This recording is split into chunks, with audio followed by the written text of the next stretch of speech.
responsible for the fact that there are so many smiling faces still here at the end of the event on the last day for our awesome keynote. And there's no better proof of the work that Sean has done than all your faces here in this room. And I'd just like to have a round of applause, maybe 2 rounds of applause for Sean.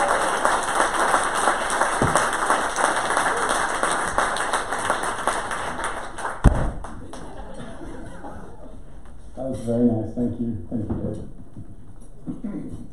Okay, well, I wanted to get started just a little bit early because I'm really looking forward to this keynote, honestly. I am really grateful, again, I'm really grateful to all of you for being here. This is always the moment in the event when I feel a little sad, because everyone's leaving and it's amazing to have everyone around, and so much planning does go into this event, and then to have everyone actually show up and for us to do this thing together, and then we all go off. And I was telling the writing workshop group that when I talk about this being a community, I really, really, really mean it. It's incredibly important to realize that this is something that you belong to, and that the folks that you've been with this week don't go away. They go home, but they don't go away, and you can reach out to them, and we can keep in touch, and we can keep this moving.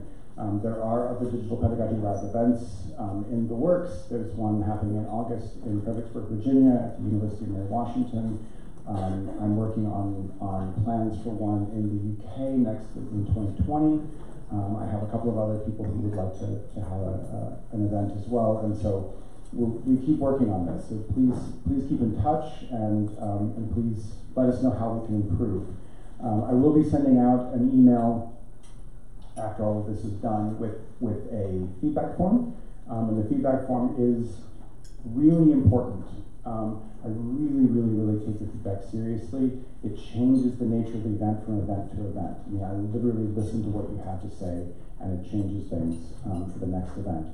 So really, really important to give me honest feedback around that, because it will make the event better, and I really appreciate that.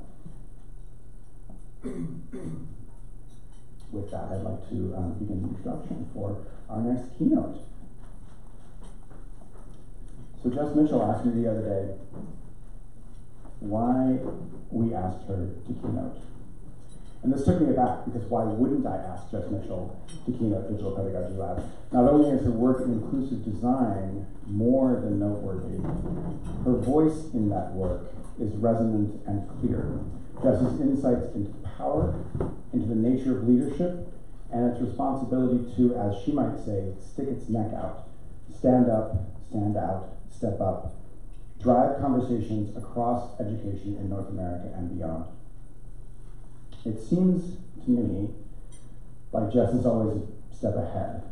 When I think I'm onto something, when I'm just about to feel proud for being more mindfully inclusive, I realize that I'm still a league behind Jess Mitchell. Honestly, just standing beside her, I feel like I need to know more, want to do better, and should never stop inspecting not only my own privilege, but also checking my own neck to make sure it's been stuck out far enough for others. And yet, behind all that is a human being who would ask me why we chose her to keynote. I have a feeling we're about to find out. Please welcome Jess Mitchell.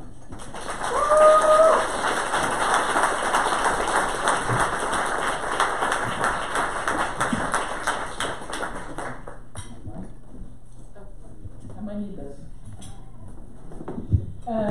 Geez, I wish I'd recorded that. My mom would really like it. Yeah. Okay, good. Love you, Mom. First, a public service announcement. If you aren't sure what to do with that large rubber bandy thing, I discovered this morning that my dogs really love it, so happy to take it off your hands.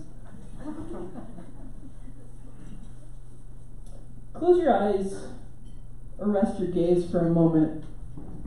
Don't look so intently. I want you to think about your formative years. Oops, not that. Some of you are panicking because you're not sure what those years were or if they've happened yet. Or if you missed something, you didn't. I'm just hoping you'll move your shoulders away from your ears a little bit.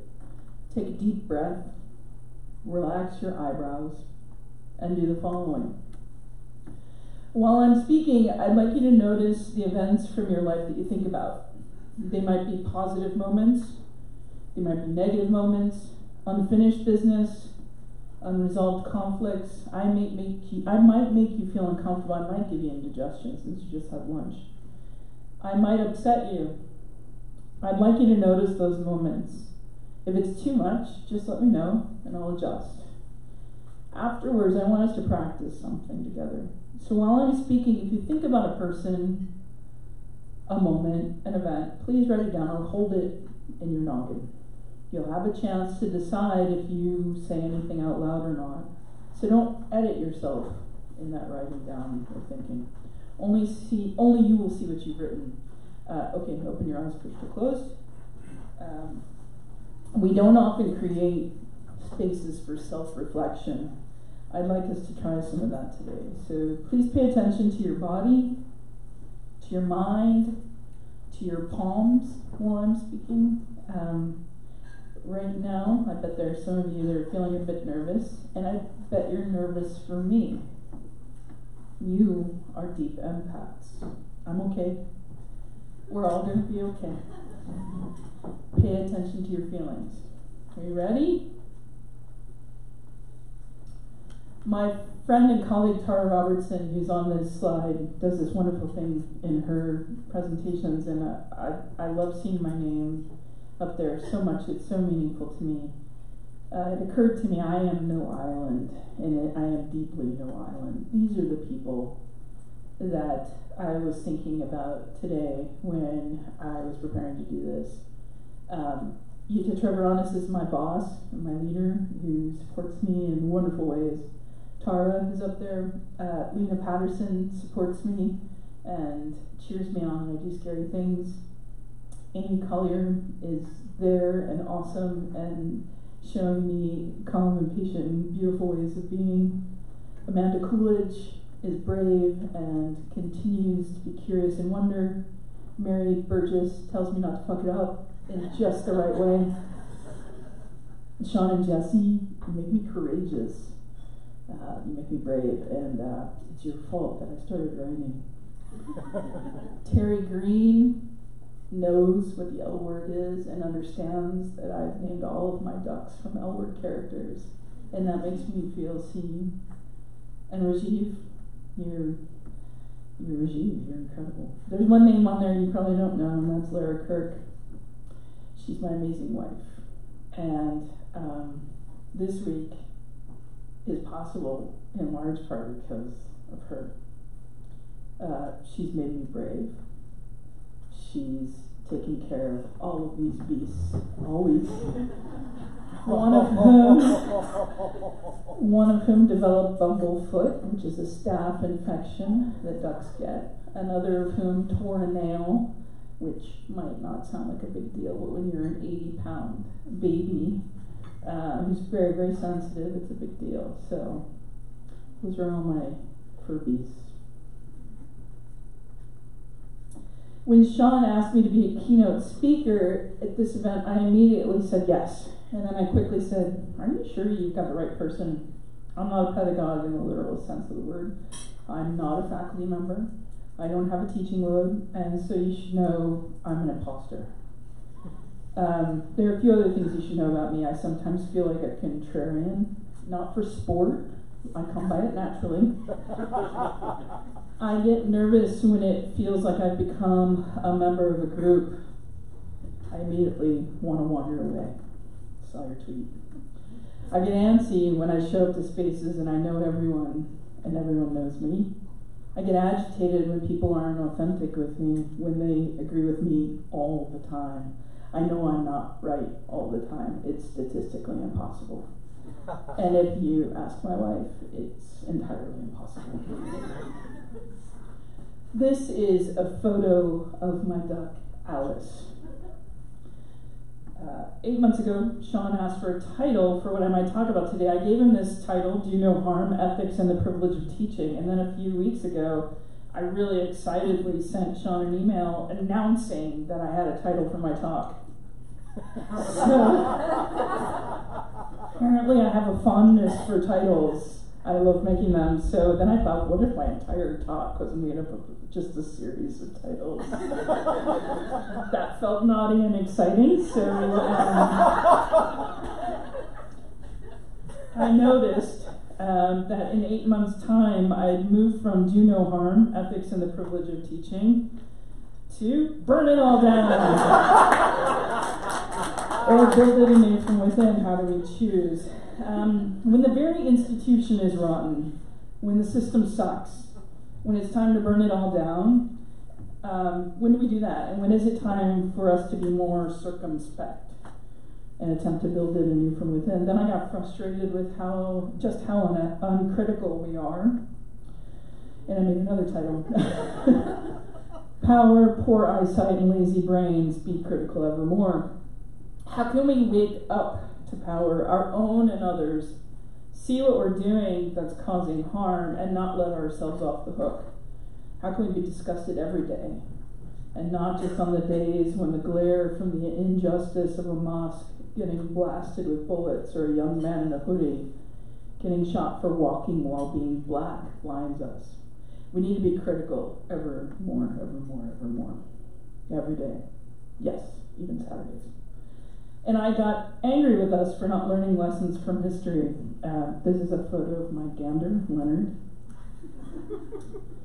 How can we, as young ducklings, learn from the past and avoid the mistakes that were made in the name of social justice? I'm speaking here about the exclusions we find in the history of social justice movements, the forking or fissures in those movements between those who want to rebuild and those who want to burn the whole thing down. For example, in second wave feminism, poor white women, black women, and trans women were largely excluded. Feminist movement, community, cause. Whose cause? Whose community? Whose movement?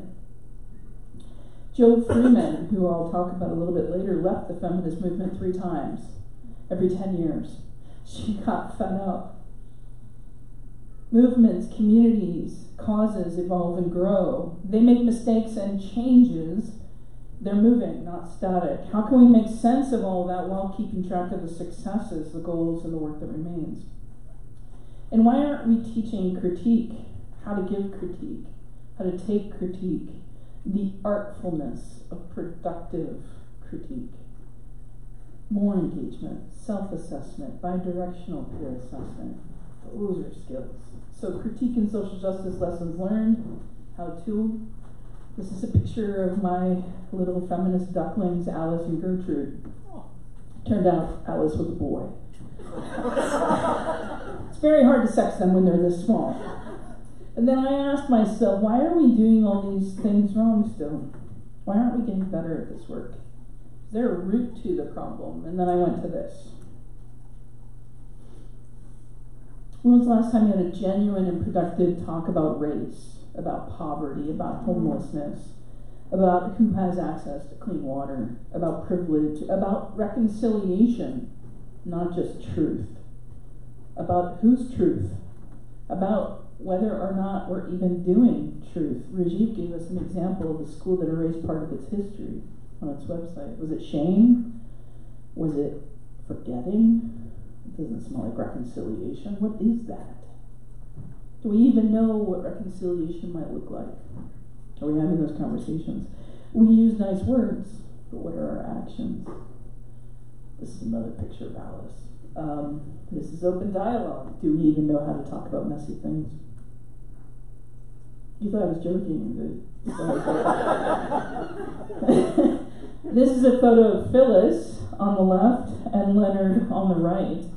They didn't like each other at first. Phyllis would bite Leonard, yell at him, diminish him, exclude him. Now, through strategic co-snacking, they are becoming friends. Are we tuned into how it feels to walk into a group, to join, to be included, to be invited, and to leave communities? Do you know how you get to a room of your people, as many of you called this gathering? Do you know who's here and thinking, these aren't my people? They say nice words. But where's the change? Words aren't change. Those folks are here too. Is a group of like-minded people desirable? Does it create inclusion? What about diversity? A code of conduct is necessary, but not sufficient for creating inclusion. What else do we need to do it to get there? Is comfort desirable? How much comfort? Comfortable for whom? Where do we draw that boundary? I feel as though I should tell you something about myself to perhaps set you at ease. I'm not super negative, super cynical, or on the edge of something. I'm okay. We're all going to be okay. I'm simply in constant search of an equilibrium to balance on, so I wonder about these imbalances. They cause me a kind of visceral vertigo that I have to make sense of. I believe we can confront these questions earnestly, inclusively, and practically without being negative. We need to look for the gray rather than dwell in the black or the white. And we need to teach ourselves that the discomfort in the gray, the vertigo, the uncertainty is exactly where we should be. Okay, I'm going to do something and it's not going to go well. Understand why we do what we do. Be curious about your own reactions. I'm going to... How do you do this? Oh my God.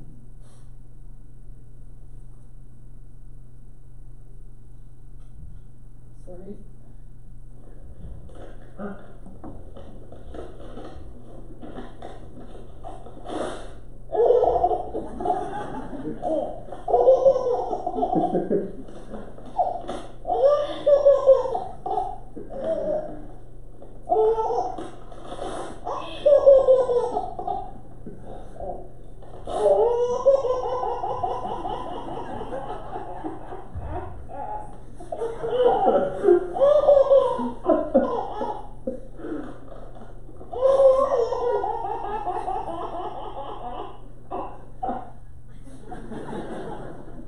Told you it was going to be okay.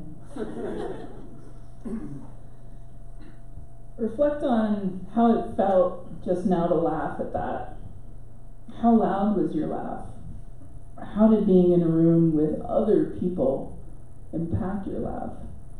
Were you trying to hold your laugh in? Did you wonder if it was appropriate to laugh? Why did you laugh?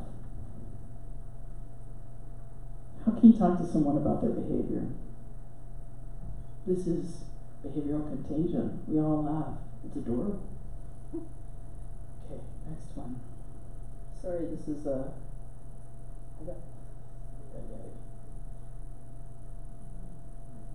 I love you all. You'll have to forgive me. I've lost my voice in screaming and lamentation this weekend, and I have lost my mind sometime earlier this year, so I have to read.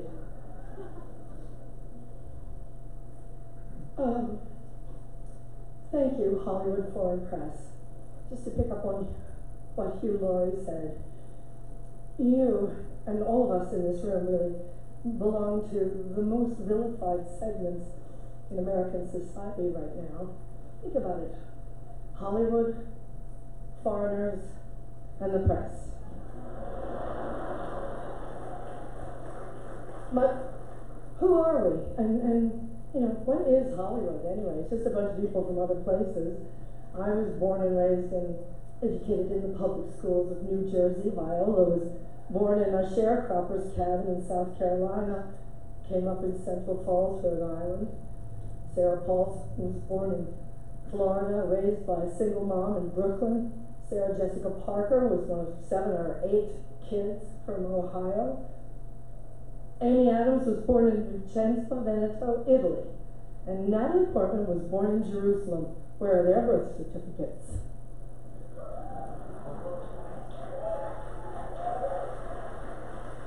And the beautiful Ruth Nega was born in Addis Ababa, Ethiopia, raised in Ireland, I do believe. And she's here nominated for playing a small town girl from Virginia. Ryan Gosling, like all the nicest people, is Canadian. And Dev Patel was born in Kenya, raised in London, is here playing an Indian raised in Tasmania. So Hollywood is crawling with outsiders and foreigners. And if we kick them all out, you'll have nothing to watch but football and mixed martial arts, which are not the arts.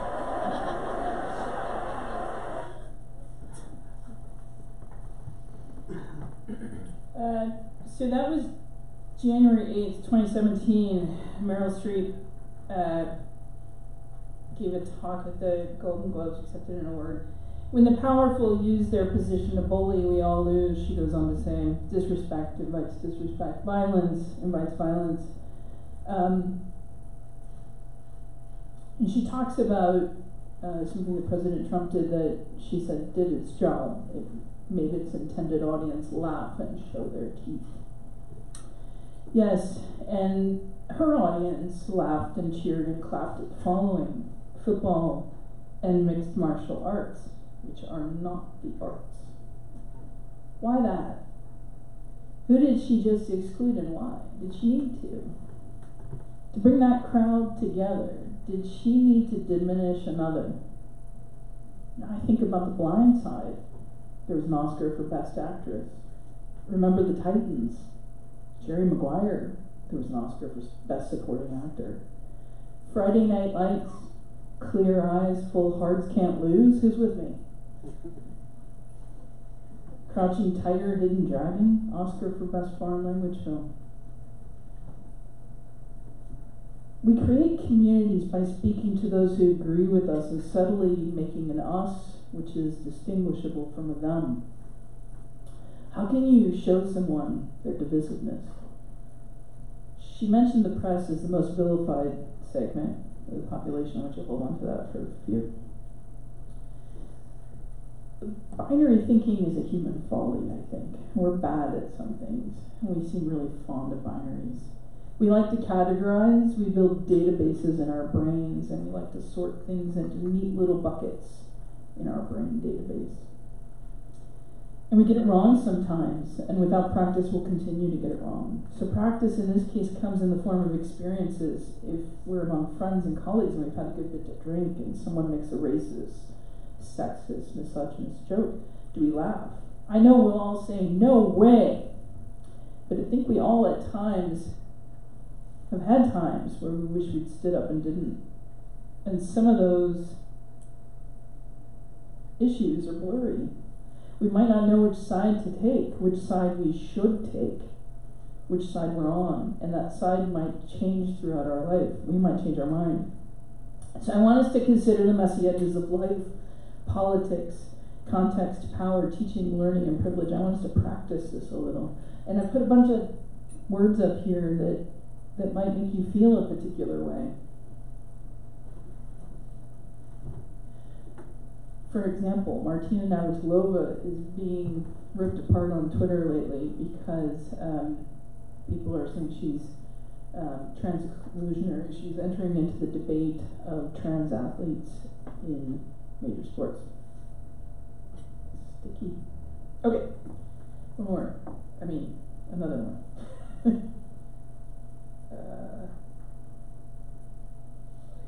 do you do this well? You could put half of Trump supporters into what I call the basket of deplorables. Right? They're racist, sexist, homophobic, xenophobic, Islamophobic, you name it. And unfortunately, there are people like that. And he has lifted them up. So, you see, we all do this. We all have biases and intolerances. People we like, people we don't like. How do we build community and remain inclusive? What she's saying and what she's speaking about, we can be intolerant of racism, sexism, homophobia. The way she said it seemed off. There's also something interesting going on here. We create idols that we sometimes hold to a higher and often a lower standard than we do ourselves or ordinary people. How can we remain critical evermore of those that we admire? I would say beware idolatry, beware of leaders, hold them accountable. How can we hold them accountable? What does the structure of doing that look like? They're human, they will err. They have more power, at least over you, and question why are we treating them like idols? Is it necessary? Does it serve a purpose for us? Can we admire a thing that they did instead? This is AOC, Alexandria Ocasio-Cortez, the U.S. representative from the Bronx, New York. And she was interviewed, I think it was in Vogue or something, and it said, it's really hard to communicate that I'm just a normal person doing her best, she shrugged. I'm not a superhero. I'm not a villain. I'm just a person that's trying. I take this as not a humble brag. This is the damage we do to people when they stand up. People who stand out. We make them impossibly cool, and we diminish ourselves. She's a fangirl of Bill Nye, the science guy. She's a nerd. She danced on a rooftop to support open content. She's wonderfully nerdy. I'm going to skip this one. This is the video of Trump mocking the disabled reporter. How do we say we don't treat people like that? We won't tolerate that. No, that's not acceptable. How do we say that to a student in a class who's being disruptive, who is pushing and doing it for sport rather than for genuine inquiry? That was something that came up this week. Some would say if you sit with the tyrant, you are complicit in the tyranny. That sounds right. But how on earth do you do it? How do you stand up and walk away from the tyrant and the tyranny? This is a tweet that somebody sent out last year. As we say in Germany, if there's a Nazi at the table and 10 other people sitting there talking to him, you got a table with 11 Nazis. What tables are we at? Who's sitting with us? So we could apply the NMP principle. It's not my problem. It's outside of the scope of our job description. It's outside of my pay range. Or sometimes we're told that we're being a snowflake and we should just get over it. Stop being so sensitive. Stop taking everything so personally. Or my least favorite, just agree to disagree. Is this the best we can do? What about critique? What about debate? What about disagreement? And where does teaching and learning fit into this? Can't we help build that skill, the skill set that help people productively disagree? In diversity, equity, and inclusion circles, we often hear people talk about bringing your full self. Please don't. When your full self takes up the space, it's too much. When your full self shuts someone else up, it's too much. When your full self takes all the time up, it's too much. When your full self creates a toxic situation, a toxic tone, a toxic environment, it's too much. Instead of bringing your full self, we have to learn how to learn from others how we're affecting them. How the words we say land or don't. How we're making them uncomfortable or not. We have to first grant each person the right to exist. Say you deserve space. We have to give a damn what the other person thinks. And this is fundamentally necessary and not at all sufficient for making inclusive spaces. James Baldwin says we can disagree and still love each other unless your disagreement is rooted in my oppression and denial of my humanity and right to exist. That seems like a good bar.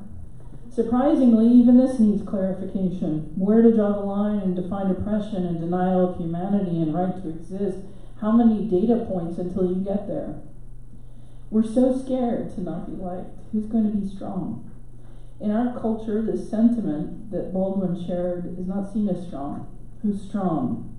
The loudest voice.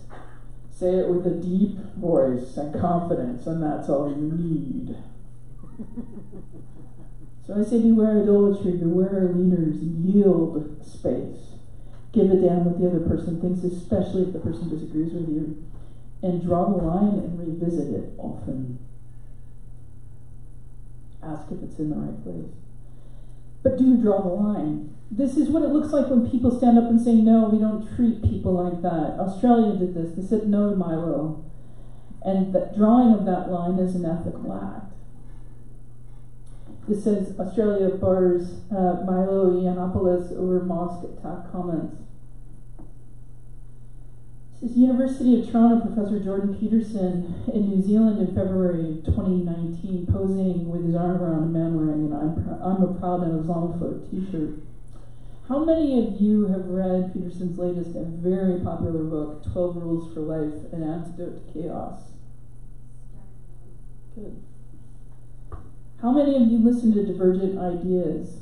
Who are your usual suspects, and how do you reach beyond them? How do you reach outside of your comfort zone, as Rajiv implored us all to do? How do you decide where to draw the line for yourself? Peterson might be too far outside the line, but we all need to challenge ourselves to extend that line into discomfort. That is what lies outside the comfort zone. Note, lift what you can. Those of you who have been beaten down and have no more strength, this is not your lift. Many of the folks in this room, the strong, this is your lift. Let's talk about how to show up, what it means to be an ally. When do we say enough is enough? When do we stand up? Who gets to stand up? And standing up is really effing hard. A colleague of ours in open education in Africa, we won't hear her voice. She told me the other day she won't share her ideas about diversity, equity, and inclusion because she's not rich enough. She can't stick her neck out. The costs are potentially too huge for her. She's early in her career. She said she needs a white person to back her up if she's going to step out there. She can't take the risk. So even though we have open, we still have barriers. We still have cycles of exclusion. Sometimes standing up means losing your job. So many of us fear this. Every Friday. I'm convinced I'll be fired by Monday. Kneeling during the Star Spangled Banner got Colin Kaepernick fired. During a post-game interview, he explained his position, stating, "I'm not going to stand up to show pride in a flag for a country that oppresses black people and people of color. To me, this is bigger than football. It would be selfish on my part to look the other way. There are bodies in the street and people getting paid leave and getting away with murder. This came from football." Okay, and this is what standing up to power looks like.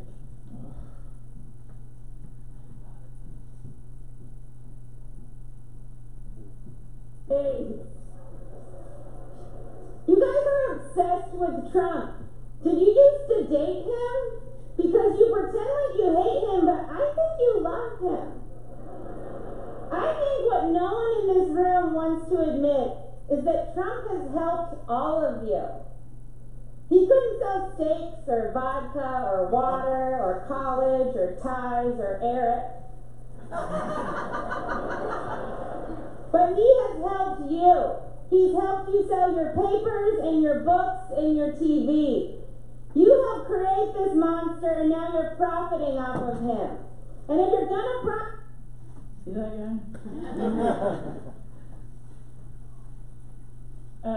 That's Michelle Wolf at the White House Correspondents' Dinner. She's talking to a room full of press. So how can you change an entire enterprise? Have you ever thought, unless we topple capitalism, we're effed? Unless we remove the capital from education, we're trapped? How can you critique and be aware of your own motivations, your advantages, and your role? So how do you do this stuff? Start with structure, or do you start with content?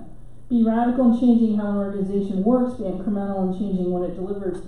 What's interesting here, I want you to ask yourselves first, what are we doing in education to break down broken structures? What's interesting about this is that within education, the approach that we've taken as a community has largely been focused on the content, of what is delivered. The folks here have been pushing beyond that here.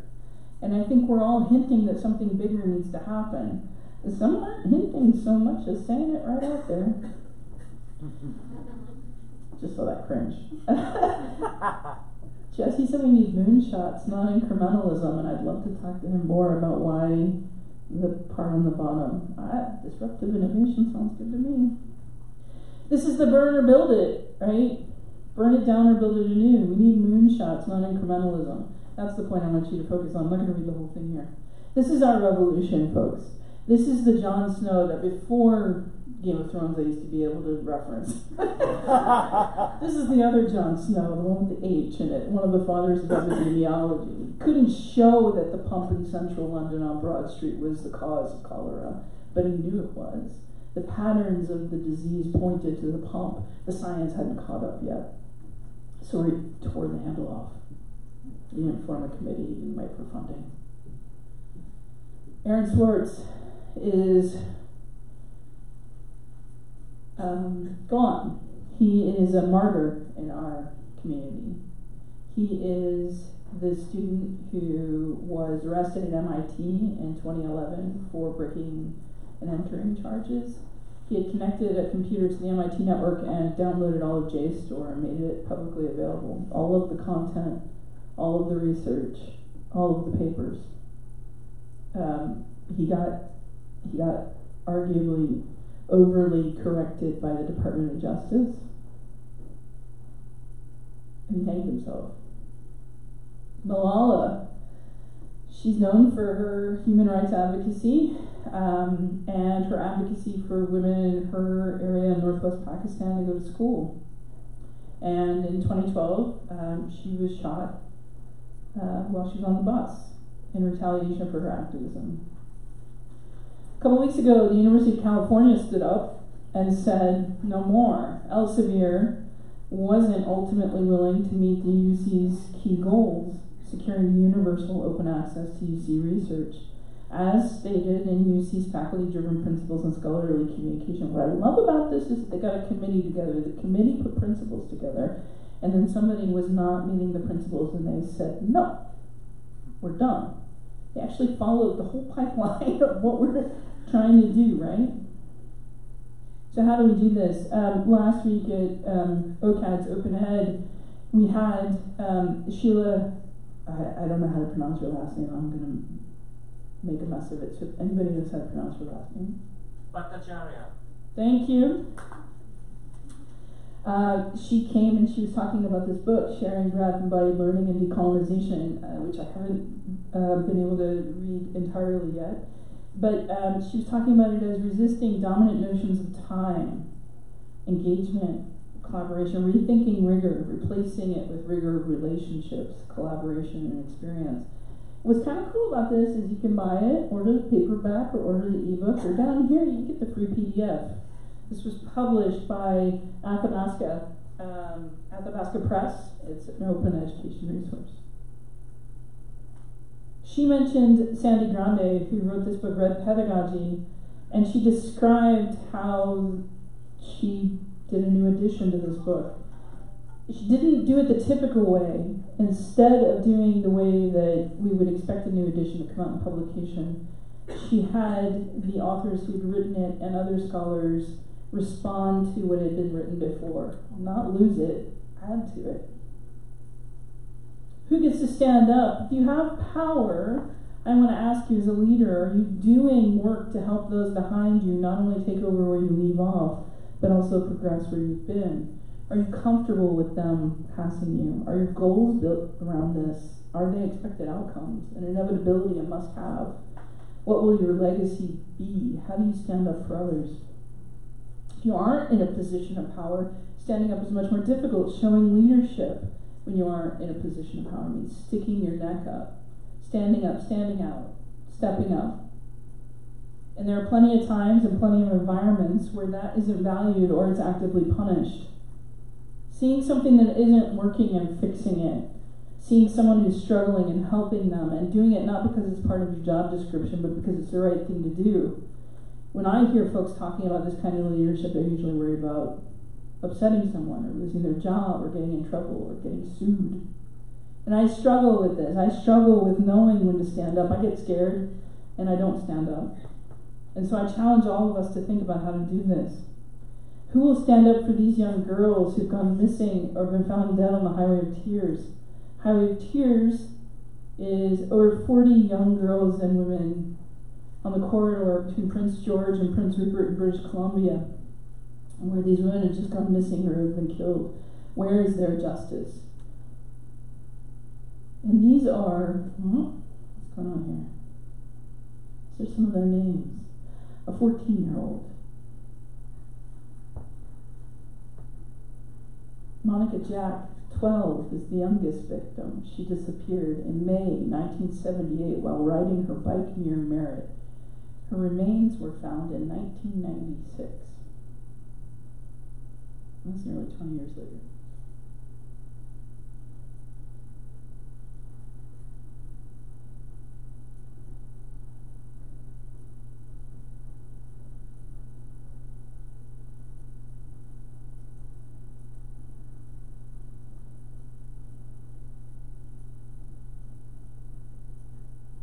How do we reconcile this?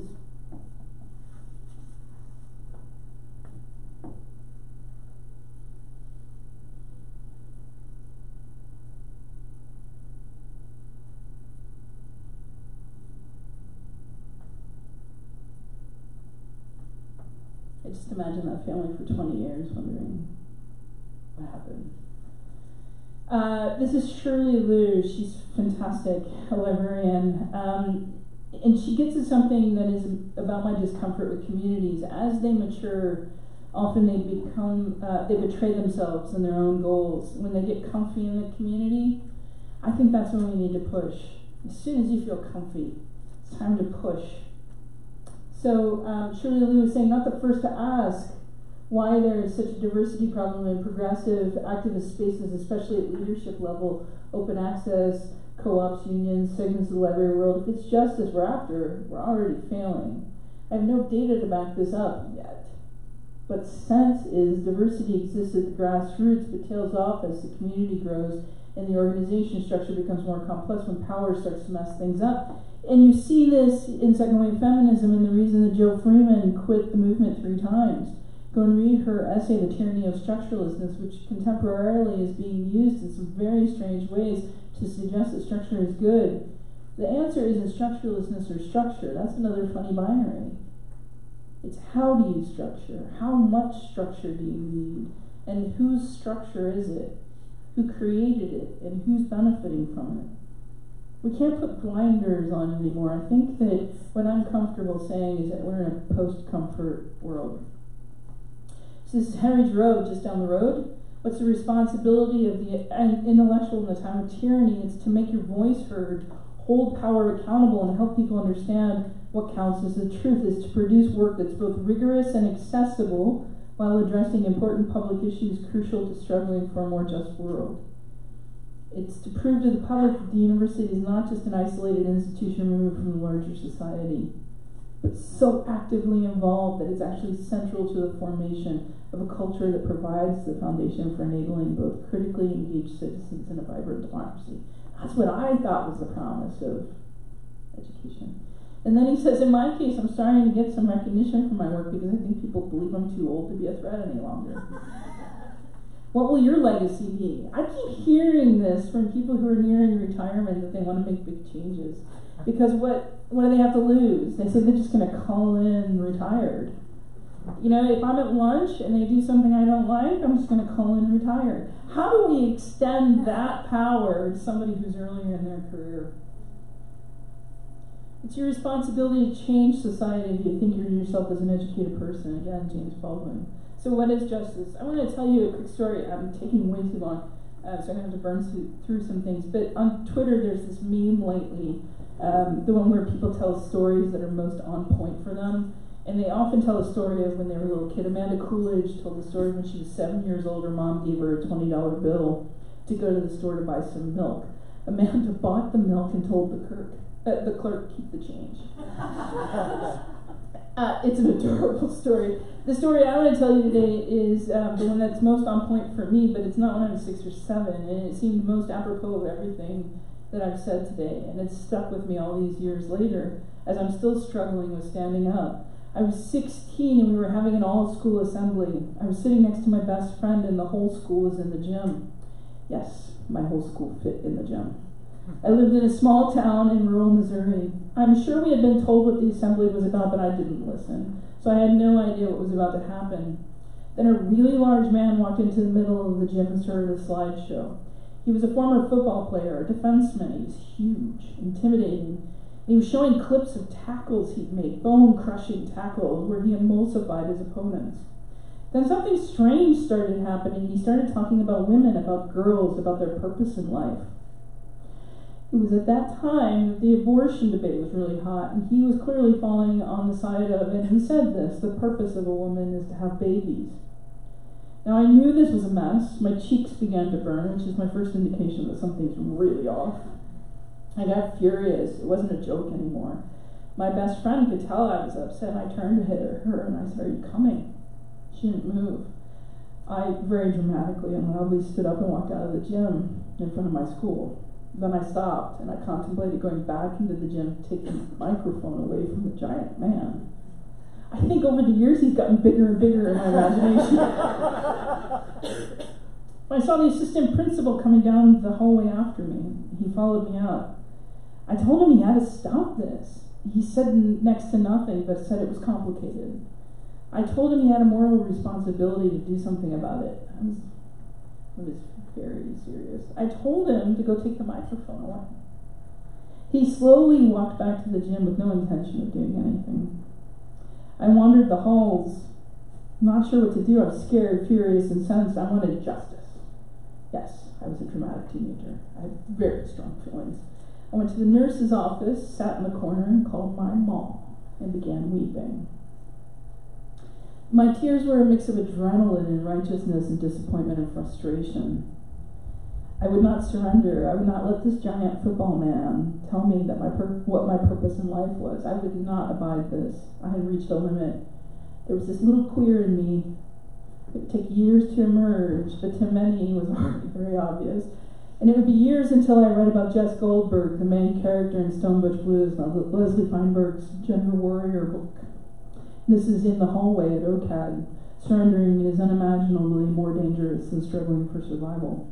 Also in the hallway. Seemingly, this society wants its children to know nothing, wants its queer children to conform, or, and this is not a figure of speech, die, and wants not to know that it is getting what it wants from each sector. When I was 16, it did feel like life and death. Everything was so intense. I thought, wait a minute, this is what Holden Caulfield was talking about in Catcher in the Rye. Adults are phonies. They wouldn't stand up when it mattered. They couldn't confront what they knew was wrong. Nobody took the mic away from the giant football man. I felt betrayed, alone. And so I'd jump into my car and drive to clear my head.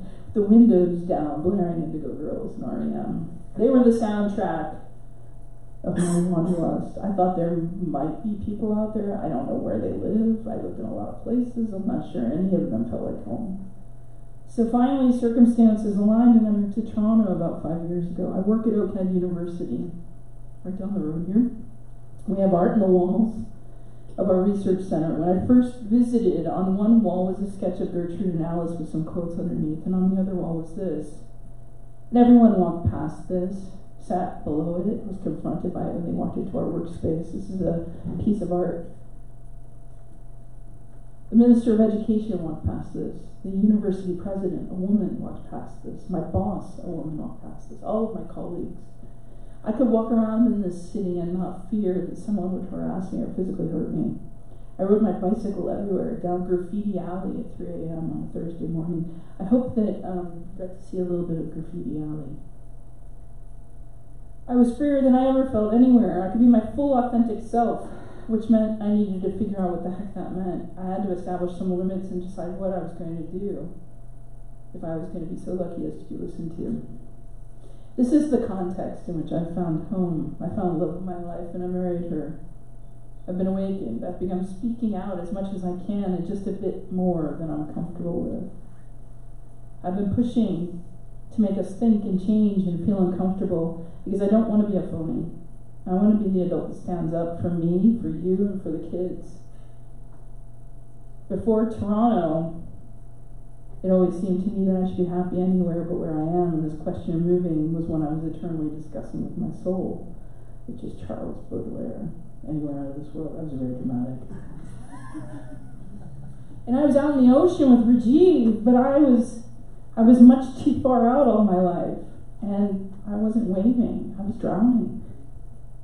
This is Stevie Smith. Now I occupy this rarefied air. I realize I've begun to acclimate to Canada. culturally, and I can't quite tell what's radical anymore. I can't quite tell why we aren't changing the way we treat people, why we aren't changing our institutions faster. I worry that sometimes the rarefied air means I'm preaching to the choir. There are giant injustices out there still. There are people with microphones that should be taken away.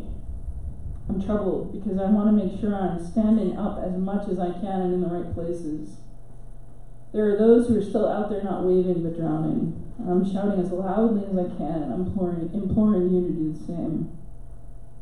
So this is Alan Cooper saying, bring back the gut. We can detect it, assess it, appreciate it, use it, build on it, waste it, benefit from it, and learn from it, but we cannot measure it. Not being able to measure something doesn't mean it lacks value. You can't measure how much you love your spouse, and this is in response to the, sir, can we measure design or its value? Be careful, this machine has no brain. Use your own. Build in checks and balances. Build in mechanisms for change. Build in reflection. Build in codes of conduct and ask, what else do I need to do to make this space inclusive and also challenging? If you're doing diversity, equity, and inclusion only in DEI spaces, do it everywhere. This is the sticker that's on my laptop. Dial down the feminism. Thank you, Sean. Got me a couple extra stickers. This is Alex Bertulis Fernandez. When she was an art student, her professor told her that she needed to dial down the feminism, which backfired miserably because it went viral. It became a sticker, a poster, a t-shirt, and 10% of all of her earnings will go to charity. So what this is a picture of a dial, and this is dial down the feminism. On one side, it says complicit in my own dehumanization. And on the other side, it says raging feminist. And I think that we all need to decide which side our dial is going to be on. And it may not be one place forever. It may change. Stand up and shout. Sasha Costanza-Schock is standing up and creating an intersectional feminist framework for design theory and practice. The folks in the Inclusive Design Track read some of that. The future of design justice. And the future is design justice, and that future is colorful, feminist, global, and intersectional. Get used to it. I was at a meeting a couple of weeks ago where a black woman stood up and she said, I am tired. I'm so tired of trying to bring you all up to speed, of trying to bring you along, of trying to wait for you to figure it out. I'm so damn tired. It's time for you to do some work. Pull yourselves up. We need to be having advanced conversations about inclusion, not basic ones.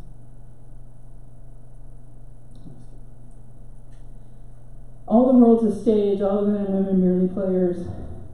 They have their exits and their entrances, and one man in his time plays many parts. As William Shakespeare, we're all actors. What kind of actor are you going to be in? And in what space? And we're all in conflict. We've heard this phrase this week, we're like-minded people a number of times. This isn't like-minded folks. Is it desirable to have like-minded folks?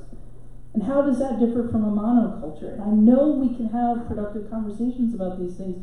I'm pressing us not because I don't believe in this, but because I believe in it so deeply. These are binaries. We need safe spaces, and we need to be out of our comfort zones. Both and. We need to be wary of monocultures because that suggests to us we're not doing the work of diversity and inclusion. We really like things to be stable and standardized, but we know we want to change. We know we don't need standardized learners. We know we don't have standardized learners, and we know we don't need standardized content. We want to be the best, but we want to collaborate. We want to win, but we want to cooperate. We build an us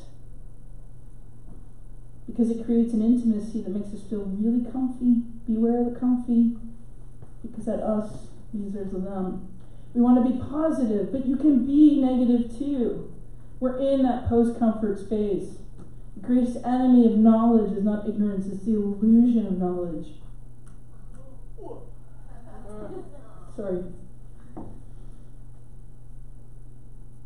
Beware idolatry, beware leaders, yield space, give a damn about what the other person thinks, especially if they disagree with you. Beware of certainty. Beware of completion. Beware of the silver bullet. There usually isn't one. Build in checks and balances, build in a mechanism for change, build in reflection, the code of conduct, do DE&I in all spaces. So what can education do? It can do a lot in all of these areas. Teach people how to critique productively.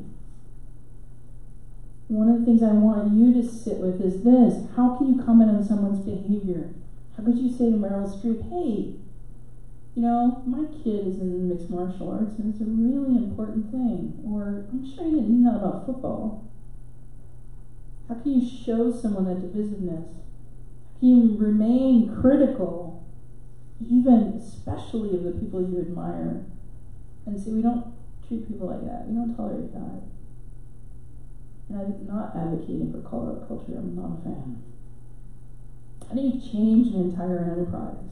I think we start by being curious and by being transparent.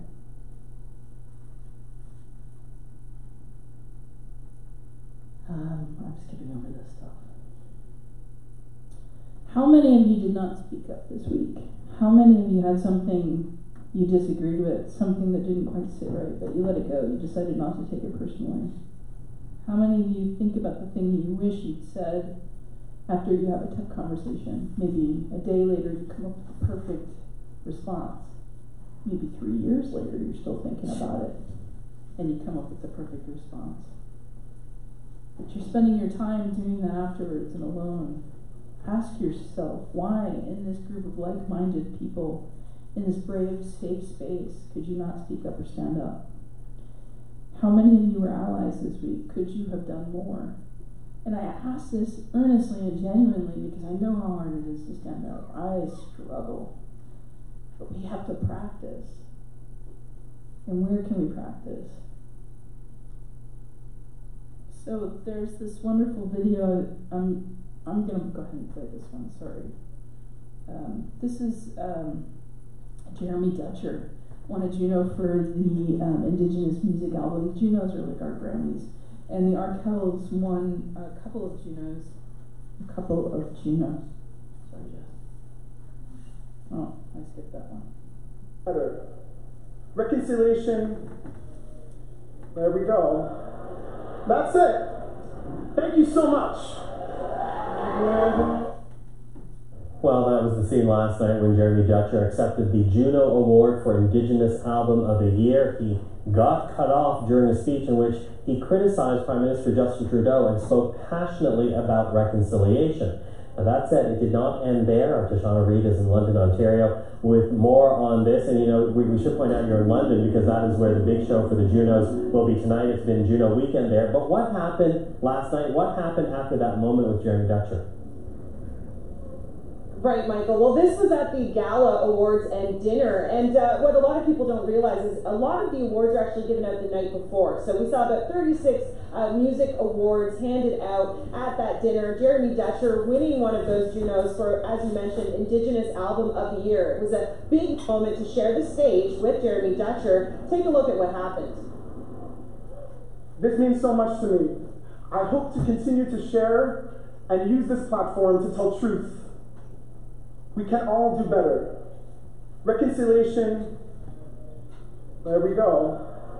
That's it. Right at the word reconciliation. So there's been so much wisdom shared on the stage tonight, but our friend Jeremy didn't get a chance to finish, so he's going to finish tonight as he should. Jeremy, come on. And don't cut out don't start the music. He's going to go as long as he wants, okay? This is what giving space holds like. This is what holding space looks like. Thank you. To my manager, I'm sorry I have joined the Arkells. I will not be... They have a better rider. And it's an honor to be the 6th member? Whatever. And the point is, they made space. Jeremy went on to say how important it is that we listen to the stories. I would have loved to have shown you the whole clip, but I realized I'm taking way too long. To yourself, you belong here. You deserve space. Your ideas, divergent or otherwise, are important. In fact, they're necessary and sufficient for creating this space as an inclusive one. Personhood, start here. Curiosity, build the care. Listen, hear, change, invest in. And this kid is holding a sign that says, when I said I'd rather die than go to math class, because that was hyperbole assholes. I think the kids are all right. Flint, Michigan still does not have clean drinking water. Thank you so much for having me and tolerating this today. I appreciate it.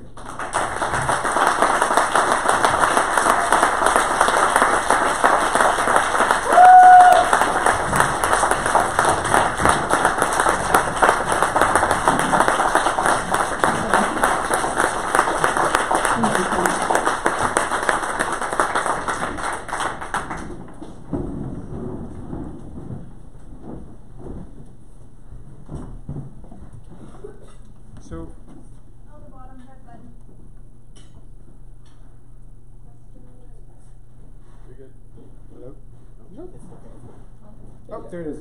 Did it? Yeah. I can press a button. Thank you, Jess. That was remarkable and wonderful. And we do have time for some questions, and I'm certain that there are some. There's a lot of really amazing ideas that Jess put together here. So I can run around and hand the mic to folks, and I think I'm standing directly in front of the live stream. So if you have time to take some questions. This is my favorite part. Yes, please, questions. Challenge me.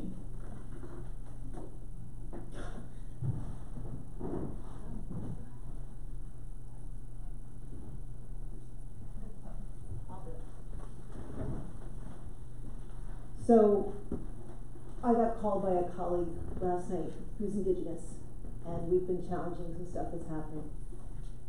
And she said, will you stand with me? Will you teach with me? Will you stand beside me? And I said, absolutely.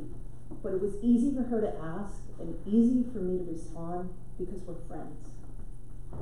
I don't know how to get there with people I'm not friendly with and people who are not friendly with me.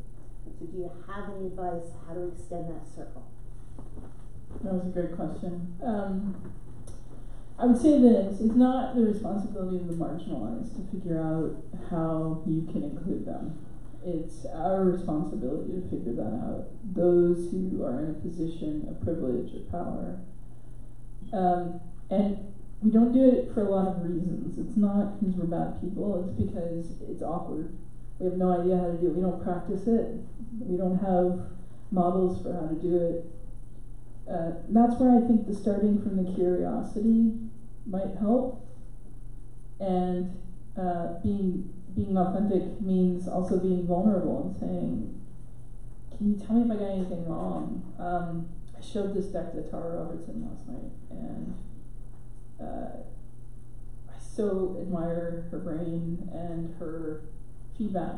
And I woke up this morning to her comments, and she said, don't be that person that shows a slide of Indigenous women's faces with no names. Absolutely right. Absolutely right. So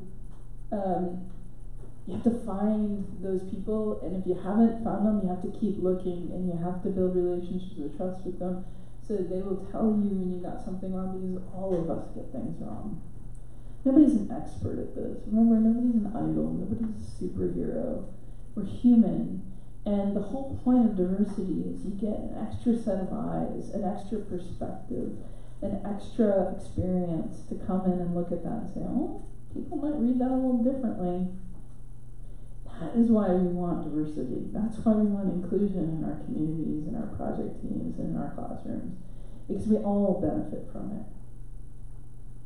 It's hard, but coming up to somebody humbly and asking generally does not cause problems. It starts a conversation.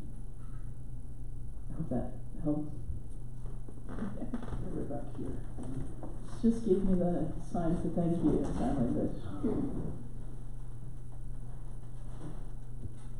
So first, thank you so much. That was inspiring for lots of reasons, and I think this is a question for you as well as for the whole group. But so the concept of safe space is really interesting. So as a person of color, like it's almost like I'm just going to name it that it's like its own comfort. It's discomforting to even kind of like name this now. Like looking out into the sea of lack of diversity actually here, and kind of what do we recommend for kind of making like the space actually talk the talk versus just walk the walk here? And like, because I think it's as a faculty member of color, like we constantly see this narrative and kind of see this like, you know, call of action.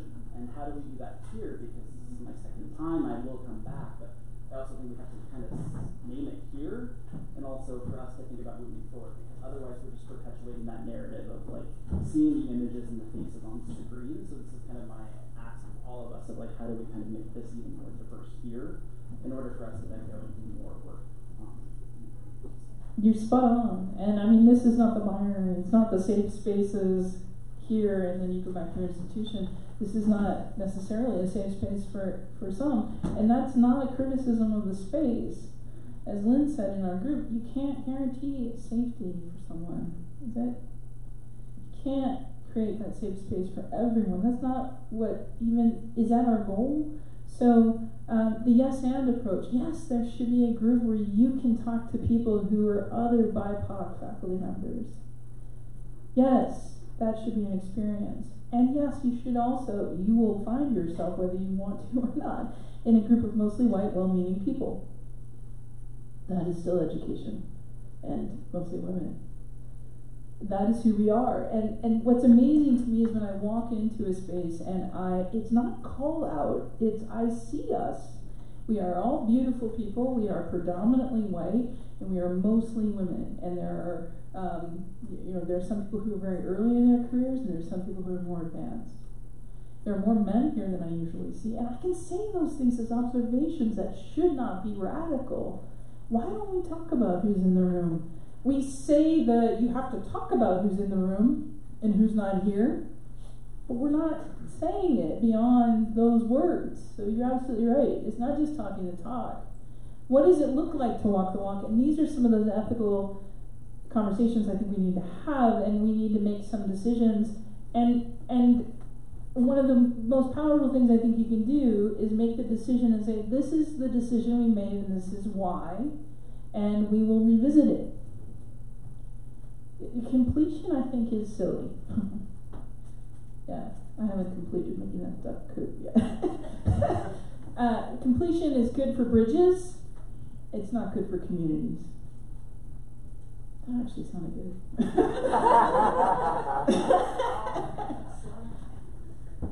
Thank you for that question. Anybody else want to answer that? I want to give space for someone.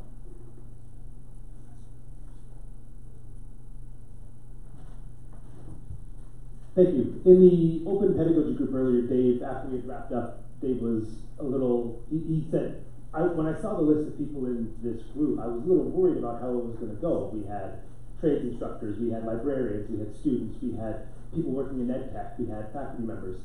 And in my mind I was going, well, that's what made the discussions we had so good, because everyone was coming from a different place. And in that room we were together working on a really big and open-ended and complicated thing.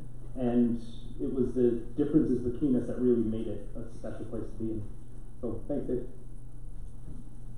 One of the things you can do as an activity, and we do this at the Inclusive Design Research Center, is ask people who are sitting at a table to find out what they have in common and what they have that is completely unique. It's a really interesting activity. It reveals a lot about the people who are in the community. We are largely a monoculture. We largely walk in a monoculture. And to stretch outside of that, we have to get to know more people, we have to be inclusive with more people, and we have to ask them about their stories and get those stories. But then also not tokenize them. And,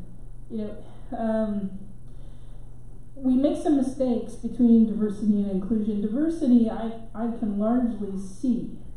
I can see colors, I can see some gender differences and lumps of things.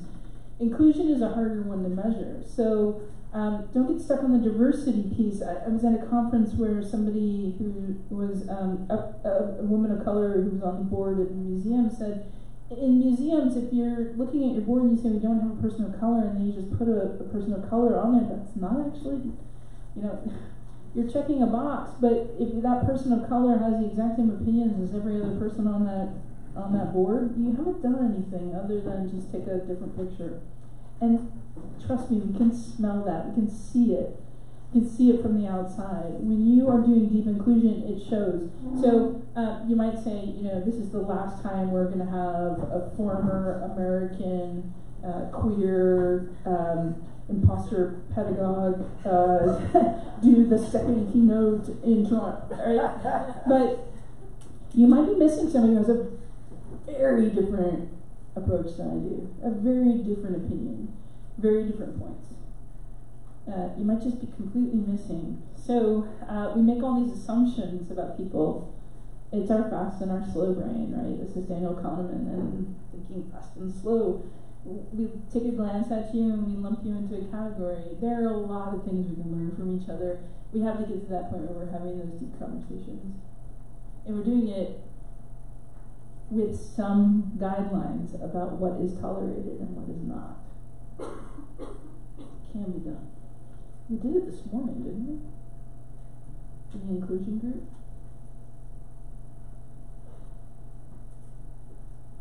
This effect on people, they get really quiet. I'm a total buzzkill. I don't feel that way. Any other questions? Okay.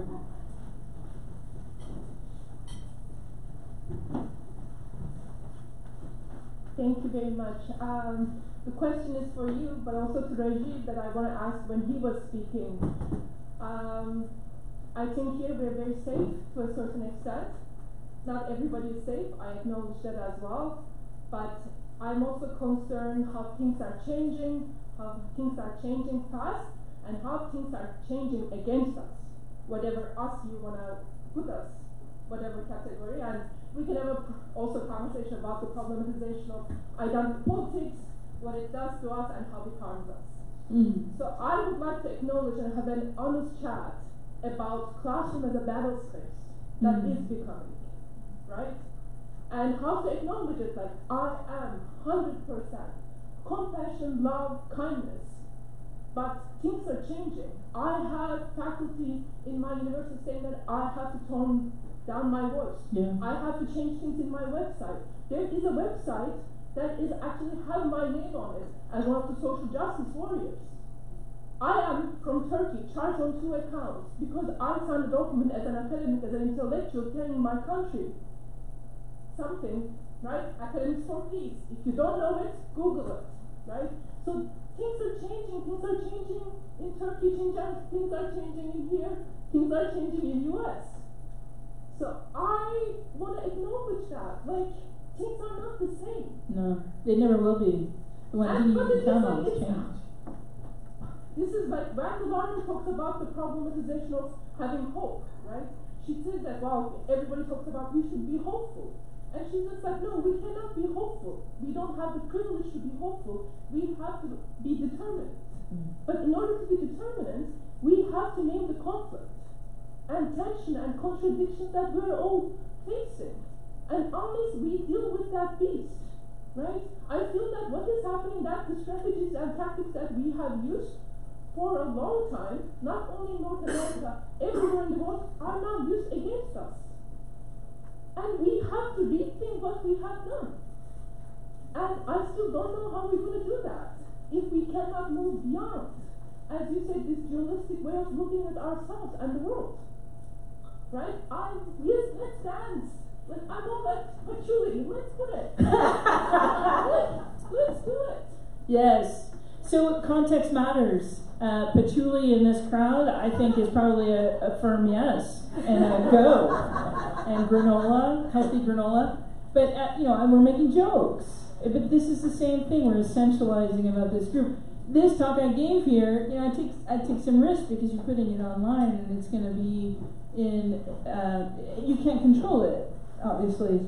But this group, I'm motivated by frustration, and that is perhaps unusual, and that's perhaps the part of me that makes me feel as though I'm a bit of a contrarian. But I wanted to look at this group and ask what's missing. It's the flip. It's the opposite of what's usually asked. And it's the way that my brain works. So what's missing when you get a group of people together and they feel like they're like-minded?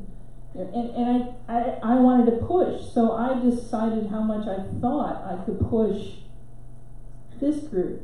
And that's specific to this group. Context matters. We're in this beautiful old hotel in one of the hippest neighborhoods in downtown Toronto.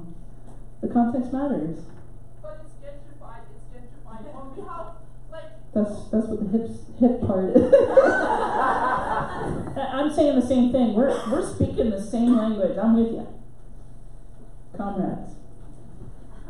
Yeah, but I'm just like, I want to move beyond comradeship. I know. Right? Yeah. I'm really sorry for something out earlier. Can you please use the mic?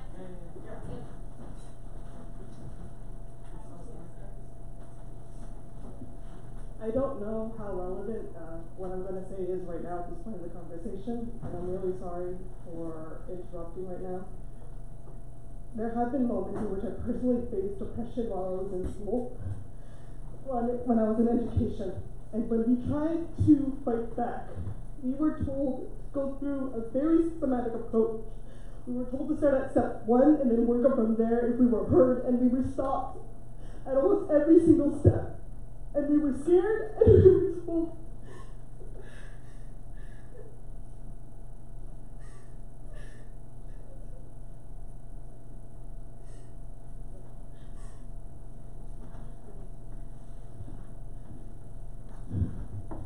we were told at different steps to stop. We were told, and it was implied by the person oppressing us, that there is no point, and we were lied to. And it hurts because we were given a very specific series of people that we needed to talk to that were already against us from step 1, that they were tired of listening to us. I want that to change. I don't want myself to go through this again. I don't want any students coming after me to go through this again. You were betrayed by adults who didn't stand up. Essentially, yes. Essentially, yes. And I think this systematic approach, I understand why it's there. There's so many of us. You can't handle all of us at once. We can't just be radical and stand up and halt everything that's going on. But we need different approaches. We need different routes. We've been told to shut up, essentially. And as a group, there were so many of us, and we were just told to stop. And we couldn't do anything about it. I don't want this to happen anymore. I'm really tired. So you deserve space. You deserve space. You absolutely deserve space. I'm really sorry. Don't be sorry. I'm sorry that happened to you. We do damage. We need to stop.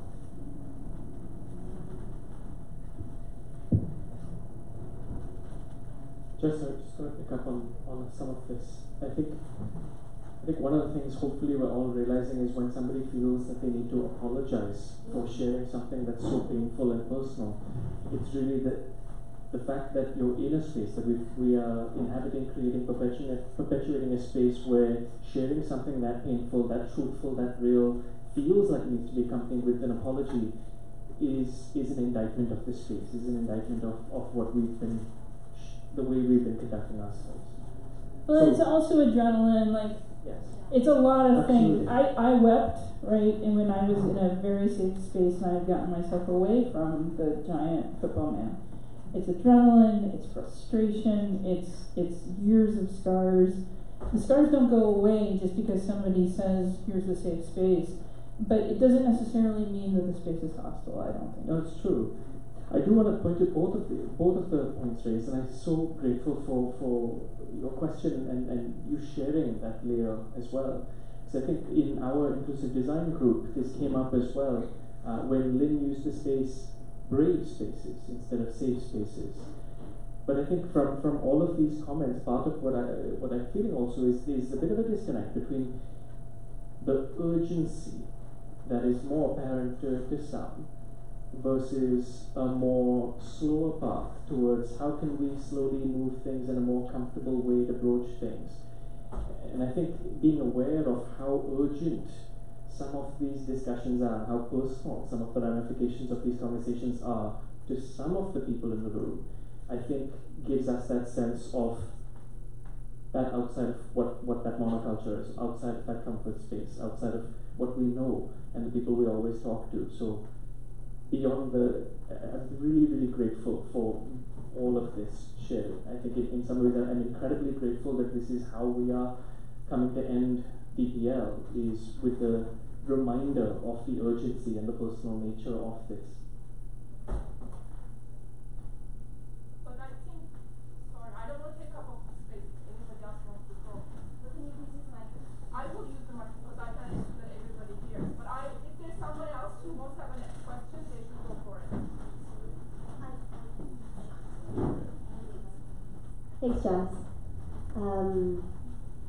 In all of the situations that we've been reflecting on, your football guy and the one that was just shared, there was someone in a position of authority who just made a decision at one point not to be uncomfortable. That's right. And I think the point, because, it's inconvenient for you in that position of authority to, it was inconvenient for your vice principal to interrupt the assembly. And I wonder, I'm just reflecting a little bit on what you said about practice. And I'm wondering if you have any ideas on how we might all practice sitting in that discomfort a little bit more intentionally in every day. What does that look like, and how do we even begin to start to bring that into our everyday lives? I think you're all really uncomfortable right now.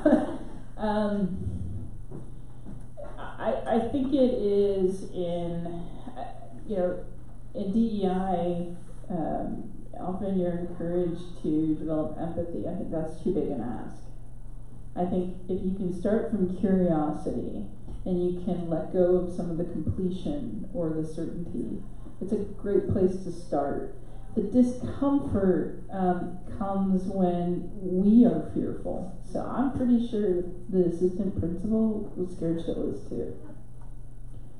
And then he was scared of the ramifications of having done nothing. So my dad got a call, a preventative call, to make sure that they got to him first. He did a good dad thing. He said, well, guess you better talk to her about what comes next. I got an assembly.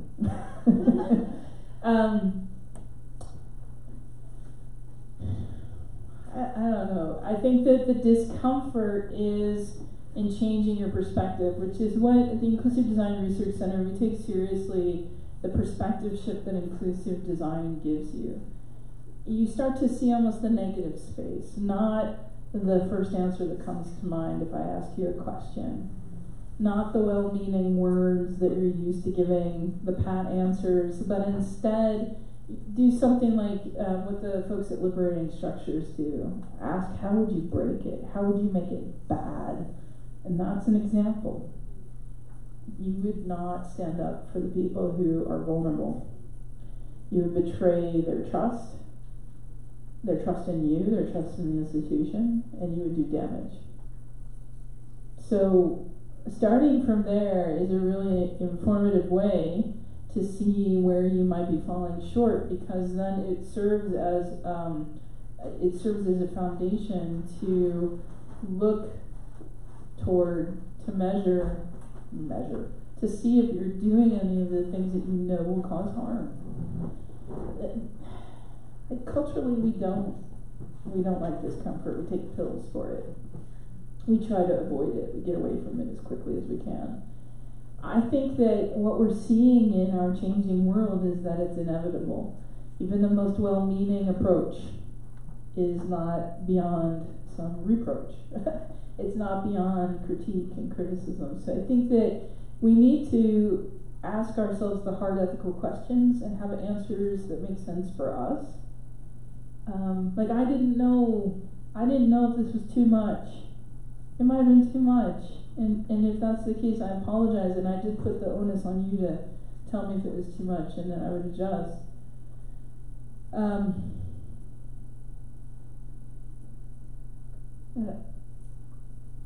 I'm not sure that there's an answer to that, and I think that is the answer. We have to keep exploring, we have to keep wondering, and we have to keep checking in with each other.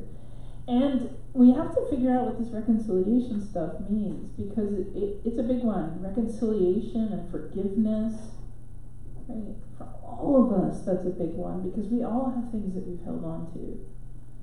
How do we reconcile those things? How do we forgive? It's complicated stuff. I'm really sorry if I made you all sad. You show the baby Yeah, I can. I can sing you some Whitney Houston. I believe the children. Then she met a tragic end. Baby laughing is a great way to end.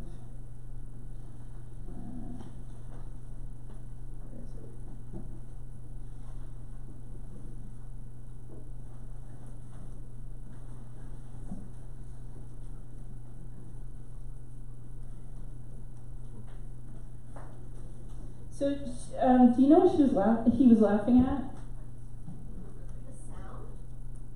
The baby was laughing at the ripping up of his father's rejection letter from a job.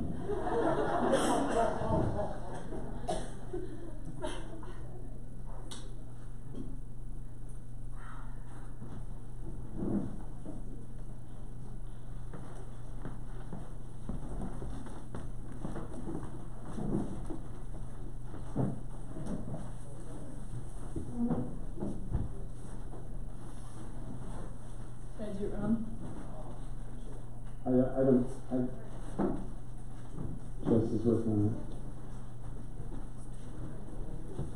You know what I can do is just play it this way. You just do this. Seeing it helps. You don't need to see it. It's not powerful.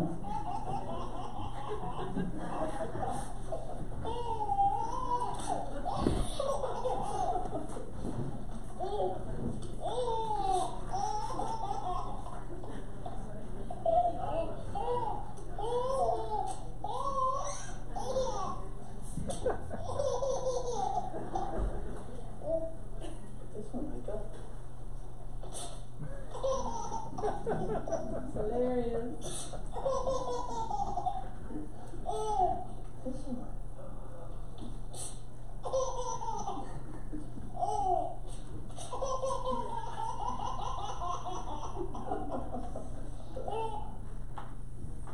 We're all going to be okay, and we're all going to do it together.